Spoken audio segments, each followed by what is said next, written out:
Hey, you. Yeah, you. Stop scrolling. I know exactly what you're thinking right now. I'll start that thing later. I'll just check this one more video. We've all been there. But here's the thing. Later becomes never, and all those I'll do it tomorrow moments pile up until you're staring at a huge mountain of tasks, feeling overwhelmed and wondering where the time went. We've all felt that rush of panic when we realize we've procrastinated way too long. So, let me ask you a simple question. How long are you going to keep putting things off? Because guess what? Procrastination isn't just about being lazy, it's about fear, stress, and avoiding discomfort. But don't worry, I'm not just here to call you out. I've got real solutions, and by the end of this video, you'll know exactly how to stop procrastinating and get stuff done, even when you don't feel like it. Let's dive in. Step 1. Understand why you procrastinate. Before we get into the how, let's talk about the why. Procrastination isn't just about being lazy or lacking motivation. There are deeper reasons behind it. Sometimes it's fear of failure.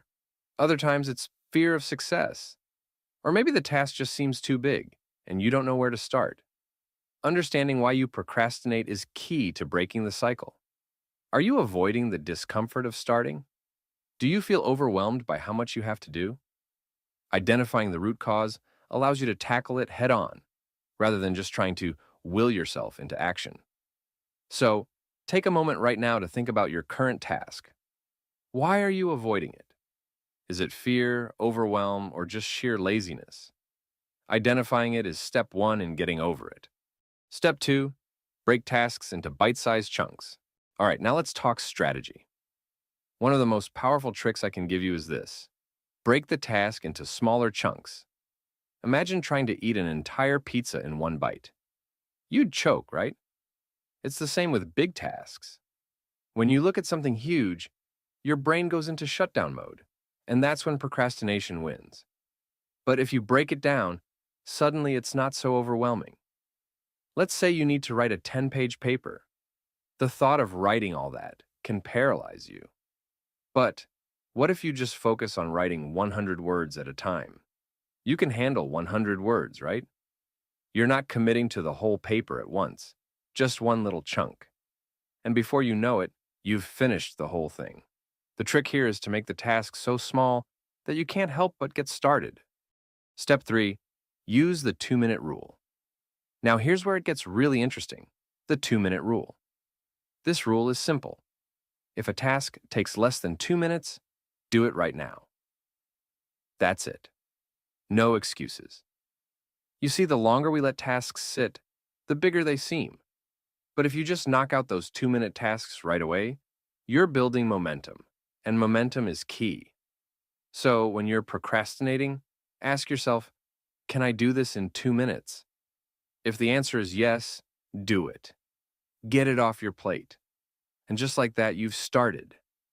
This rule works wonders, especially when you're feeling stuck. Step 4, eliminate distractions. Like a pro, distractions are the silent killers of productivity. We all know how easy it is to get lost in social media, YouTube, or checking your phone for the 5th time in an hour. But here's the thing. If you want to stop procrastinating, you have to actively protect your focus. One simple strategy is to create a distraction-free zone. This could mean putting your phone on Do Not Disturb, closing unnecessary browser tabs, or even using apps like Focus at Will or Forest to keep you in the zone. The more you eliminate distractions, the easier it becomes to focus. You'll be amazed at how much you can get done when you just silence the noise. Step 5. Set a timer and use the Pomodoro technique. Here's a hack you've probably heard of, the Pomodoro technique. Set a timer for 25 minutes. Focus like crazy, then take a 5-minute break.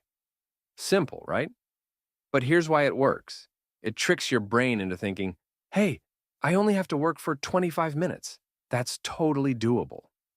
The beauty of the Pomodoro technique is that it creates a sense of urgency while also giving you time to rest. So, after 25 minutes of full focus, you get to relax for a bit. This keeps you energized and motivated to keep going. And let's be real. Working for 25 minutes feels way easier than sitting down to work for hours, right? Step 6. Find your why and visualize your success.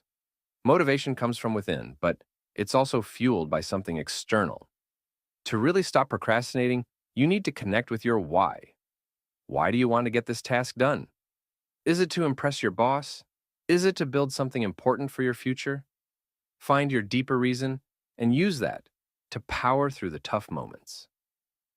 Also, visualization is powerful. Close your eyes and picture yourself finishing the task.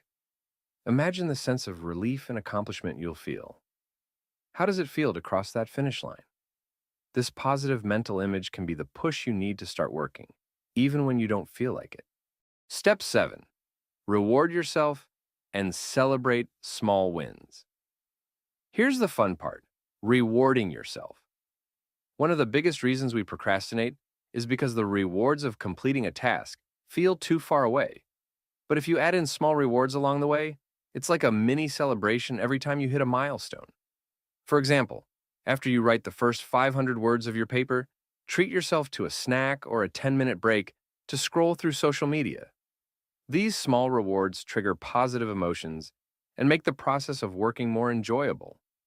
Just make sure your rewards don't derail your progress. A 5-minute scroll can turn into 30 minutes if you're not careful. Step 8. Get accountability and stay consistent.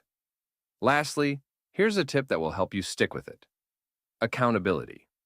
Tell someone about your goals, whether it's a friend, family member, or even a social media post. Having someone check in with you can work wonders for your motivation. And when you have to report on your progress, you're more likely to follow through. Consistency is the key to building momentum.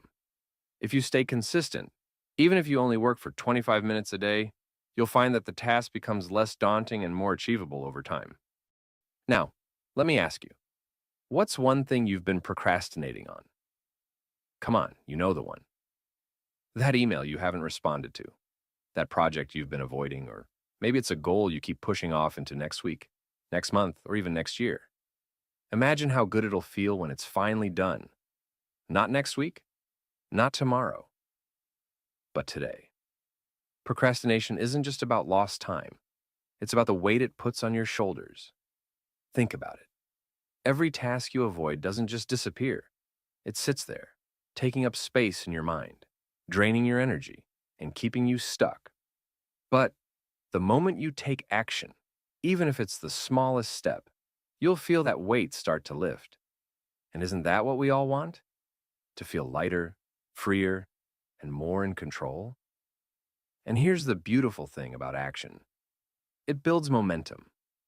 The first step leads to the second, and before you know it, you're on a roll. That sense of accomplishment, that's addictive. And the more you do, the more you realize that you're capable of so much more than you ever thought. Now, I know what some of you might be thinking, but what if I fail? Guess what? Failure is just part of the process. The real failure is not starting. When you try, even if it's messy, even if it's not perfect, you're still miles ahead of the person who did nothing. Progress beats perfection every single time. And let's not forget, you don't have to do this alone. If you need accountability, reach out to someone you trust. Share your goals with a friend, family member, or even a supportive online community. Tell someone, hey, I'm tackling this today, and I need you to hold me to it. Trust me, knowing someone's checking in with you makes a world of difference. So, what's next? Here's your challenge. Don't just watch this video and move on to the next one. Take what you've learned today and put it into action. Pick one strategy, just one, and use it on the very next task you've been avoiding. Maybe it's setting a timer or breaking it into smaller steps, or even just opening that scary email you've been dodging. Whatever it is, start now. Because the best time to start was yesterday. The second best time? Right now. And let me leave you with this. You don't need to be perfect. You don't need to have everything figured out. All you need to do is take the first step, and then the next, and then the next. Success isn't built in a day, it's built in the tiny, consistent actions you take every single day. And you, my friend, have everything it takes to make it happen. Thank you so much for sticking around till the end. If this video helped you even a little, do me a favor. Share it with someone else who needs a little push to stop procrastinating and start living their best life. Let's spread the momentum together. And hey, don't forget to hit that like button, subscribe, and turn on notifications. I've got more tips and strategies coming your way to help you level up your productivity and crush your goals. Now go out there and get started, because your future self, they're counting on you.